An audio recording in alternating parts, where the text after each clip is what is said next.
Hello everyone, welcome to SarMa's world. ഇന്ന് നമുക്ക് ഒരു മീനച്ചാർ ഉണ്ടാക്കി നോക്കാം. മീൻ ഇഷ്ടപ്പെടുന്ന എല്ലാവർക്കും മീനച്ചാറും ഇഷ്ടമായിരിക്കുമല്ലോ. അപ്പോൾ ഞാൻ ഈ അച്ചാർ ഉണ്ടാക്കുവാനായിട്ട് എടുത്തിരിക്കുന്നത് ചൂരമീനാണ്. ഏകദേശം ഒരു 1.5 കിലോ മീൻ ഞാൻ എടുത്തിട്ടുണ്ട്. അച്ചാർ ഉണ്ടാക്കാൻ പറ്റുന്ന ഏത് മീനും അച്ചാറിനായിട്ട് എടുക്കാവുന്നതാണ്. അപ്പോൾ ആദ്യം നമുക്ക് ഇതൊന്ന് മാരിനേറ്റ് ചെയ്ത് വെക്കണം. അതിനായിട്ട് ഞാനിവിടെ ഒരു 2.5 ടേബിൾ സ്പൂൺ മുളക് പൊടിയാണ് എടുത്തിരിക്കുന്നത്. ഇത് എരിവുള്ളതും എരിവില്ലാത്തതുമായ മുളക് പൊടി മിക്സ് ചെയ്തതാണ്. ഒരു 1/4 ടീസ്പൂൺ മഞ്ഞൾപ്പൊടി ഇട്ട് കൊടുത്തിട്ടുണ്ട്. 1.5 ടേബിൾ സ്പൂൺ കുരുമുളക് പൊടിയും 1/2 ടീസ്പൂൺ കായപ്പൊടിയും 1 ടീസ്പൂൺ ഉലുവാപ്പൊടിയും ആവശ്യത്തിനുള്ള ഉപ്പും കൂടി ചേർത്ത് ഒന്ന് മിക്സ് ചെയ്യാം.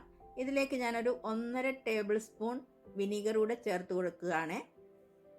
നന്നായിട്ട് ഇതൊന്ന് മിക്സ് ചെയ്തതിന് ശേഷം ഇതിലേക്ക് നമുക്ക് മീനിട്ട് നല്ലതായിട്ട് മിക്സ് ചെയ്യാം. ഏകദേശം ഈ വലുപ്പത്തിലാണ് ഞാൻ എടുത്തിരിക്കുന്നത്. ഇതിൽ ഒന്നുകൂടി നിങ്ങൾക്ക് വേണമെങ്കിൽ കുറഞ്ഞ വലുപ്പത്തിൽ എടുക്കാവുന്നതാണ്. ഇനി ഇതെല്ലാം കൂടി നമുക്ക് നന്നായിട്ടൊന്ന് തിരുമ്മി മിക്സ് ചെയ്ത് വെക്കണം. കുറഞ്ഞതൊരു അരമണിക്കൂർ വെച്ചതിന് ശേഷം വേണം അച്ചാർ ഇടുവാനായിട്ട്. ഒരു 5-6 മണിക്കൂർ വെക്കുന്നത് വളരെ നല്ലതാണ്. ഇനി നമുക്ക് ഒരു 5-6 മണിക്കൂർ മാരിനേറ്റ് ചെയ്യാം. ഇപ്പോൾ ഒരു 6 മണിക്കൂർ കഴിഞ്ഞിട്ടുണ്ട്. ഇനി നമുക്കിതൊന്ന് വറുത്തെടുക്കാം. അതിനായിട്ട് വറുക്കാൻ ആവശ്യമായ എണ്ണ ഒഴിച്ചു കൊടുത്തിട്ടുണ്ട്. നല്ലെണ്ണ ഉപയോഗിക്കുന്നതാണ് ഏറ്റവും നല്ലത്. ഇതുപോലെ നമുക്ക് ഓരോ കഷ്ണങ്ങളും ഇട്ട് കൊടുത്ത് നന്നായിട്ടൊന്ന് വറുത്തെടുക്കാം. ഒരു മീഡിയം ഫ്ലെയിമിൽ വെച്ച് ഇത് വറുത്തെടുക്കാം. ആദ്യം ഇട്ട് കൊടുത്തതിന് ശേഷം ഉടനെ ഇളക്കരുത്. ഒരു 2 മിനിറ്റ് കഴിഞ്ഞതിന് ശേഷം വേണം ഇതുപോലെ ഒന്ന് ഇളക്കി കൊടുക്കുവാൻ. ഇനി തിരിച്ചും മറിച്ചും ഒക്കെ ഇട്ട് നന്നായിട്ട് അകം വേകുന്നവരെ മൂപ്പിച്ചെടുക്കാം. വല്ലാതങ്ങ് പുറം മൂത്ത് പോകരുത്. അപ്പോൾ ഇത് ആദ്യത്തെ ഇവിടെ നന്നായിട്ട് മൂത്ത് വന്നിട്ടുണ്ട്. ഇത് കോരി മാറ്റി വെക്കാം. ഒരു 2 ബാച്ചായിട്ടാണ് ഞാനിവിടെ ഇട്ട് മൂപ്പിച്ചെടുക്കുന്നത്. അടുത്തതും ഞാൻ ഇട്ട് കൊടുത്തിട്ടുണ്ട്. ഇതുപോലെ തന്നെ ബാക്കിയുള്ളതും നമുക്ക് മൂപ്പിച്ചെടുക്കാം. അതിനുശേഷം നമുക്ക് അച്ചാറിടാം. അതിനായിട്ട് ഒരു 3 ടേബിൾ സ്പൂൺ എണ്ണ ഒഴിച്ച് കൊടുത്തിട്ടുണ്ട്. അതിലേക്ക് 1 കപ്പ് വെളുത്തുള്ളി നീളത്തിൽ അരിഞ്ഞതും 1/4 കപ്പ് ഇഞ്ചി ചെറുതായിട്ട് അരിഞ്ഞതുമാണ് ചേർത്ത് കൊടുത്തിരിക്കുന്നത്. ഇനി നന്നായിട്ട് ഇതൊന്ന് മൂപ്പിച്ചെടുക്കാം. ഇതിലെ വെള്ളമെല്ലാം വറ്റി നന്നായിട്ട് മൂത്ത് വരണം. ആവശ്യത്തിനുള്ള കറിവേപ്പിലയുടെ ചേർത്ത് കൊടുക്കാം. ഇനി ഇതിലേക്ക് ആവശ്യത്തിനുള്ള പൊടികൾ കൂടി ചേർത്ത് കൊടുക്കാം. 1/4 ടീസ്പൂൺ മഞ്ഞൾപ്പൊടിയും 2 ടേബിൾ സ്പൂൺ മുളക് പൊടി കൂടെ ചേർത്ത് കൊടുക്കുകയാണ്.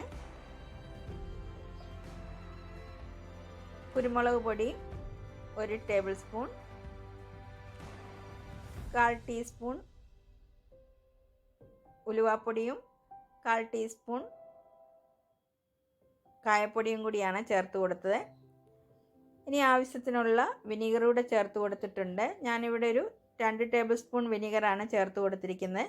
അതിനുശേഷം മിക്സ് ചെയ്തതിന് ശേഷം നമ്മൾ വറുത്ത് വച്ചിരിക്കുന്ന മീന് ഇതിലേക്ക് ചേർത്ത് നന്നായിട്ട് മിക്സ് ചെയ്യാം. ഈ സമയത്ത് നമുക്ക് ഉപ്പൊക്കെ ചെക്ക് ചെയ്യാവുന്നതാണ്. മിക്സ് ചെയ്തതിന് ശേഷം ഉപ്പ് കുറവാണെങ്കിൽ ഇപ്പോൾ ചേർത്ത് കൊടുക്കാവുന്നതാണ്. ഇനി നമ്മൾ ആദ്യം മീൻ വറുത്ത എണ്ണ മാറ്റി വെച്ചത് ഇതിലേക്ക് കുറച്ച് ഒഴിച്ചു കൊടുക്കാം. അപ്പോൾ ഞാൻ കുറച്ച് എണ്ണ ഇതിലേക്ക് ഒഴിച്ചു കൊടുത്തിട്ടുണ്ട്. നന്നായിട്ടൊന്ന് മിക്സ് ചെയ്യാം. അപ്പോൾ നമ്മളുടെ മീനച്ചാർ ഇവിടെ റെഡി ആയിട്ടുണ്ട്. നല്ല ടേസ്റ്റിയായ ഒരു അച്ചാറാണ്. അടിപൊളിയാണ്. എല്ലാവരും ഒന്ന് ട്രൈ ചെയ്ത് നോക്കണം. അപ്പോൾ ഈ വീഡിയോ എല്ലാവർക്കും ഇഷ്ടപ്പെട്ടു എന്ന് കരുതുന്നു. വീഡിയോ ഇഷ്ടപ്പെട്ടാൽ ലൈക്ക് ചെയ്യാനും ഷെയർ ചെയ്യാനും നിങ്ങളുടെ അഭിപ്രായങ്ങൾ കമൻറ്റിലൂടെ അറിയിക്കുവാനും മറന്നു പോകരുത്. അതുപോലെ തന്നെ ഈ ചാനൽ ആദ്യമായിട്ടാണ് ആരെങ്കിലും കാണുന്നുണ്ടെങ്കിൽ പ്ലീസ് ഒന്ന് സബ്സ്ക്രൈബ് ചെയ്യുക. അപ്പോൾ നമുക്ക് അടുത്തൊരു നല്ല വീഡിയോയുമായി കാണുന്നവരെ thank you for watching. Bye bye.